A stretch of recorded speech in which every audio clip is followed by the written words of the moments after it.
La vie éternelle, une fois sauvé, toujours sauvé.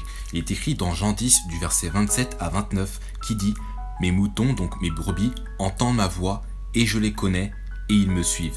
Et je leur donne la vie éternelle et ils ne périront jamais et aucun homme ne les ravira de ma main.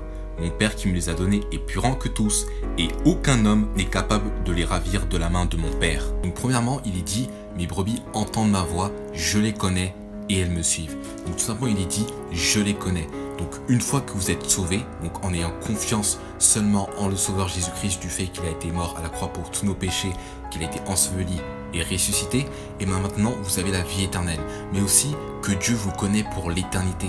Donc Dieu vous connaît éternellement. Jésus-Christ vous connaît éternellement. Donc une fois sauvé, donc une fois que vous avez reçu la vie éternelle, donc est-ce que lorsque vous allez mourir, est-ce que Dieu va vous dire « Je ne vous ai jamais connu, je ne te connais pas ». Non, tout simplement il est dit « Je vous connais ». Et je les connais. Donc, tout simplement, une personne sauvée est connue éternellement de Dieu. Donc de l'autre côté, donc les non-croyants, donc les personnes non sauvées, eh ben, il faut savoir qu'ils ne sont jamais connus de Dieu.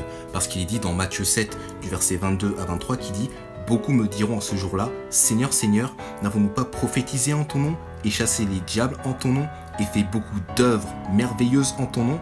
Et alors je leur déclarerai, je ne vous ai jamais connu.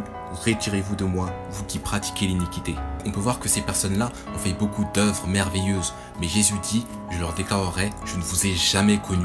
Retirez-vous de moi, vous qui pratiquez l'iniquité. Parce que tout simplement, vous ne devez pas compter en vous-même pour être sauvé. Mais vous devez compter seulement en le Sauveur Jésus-Christ. Du fait qu'il a été mort à la croix pour nos péchés, enseveli et ressuscité.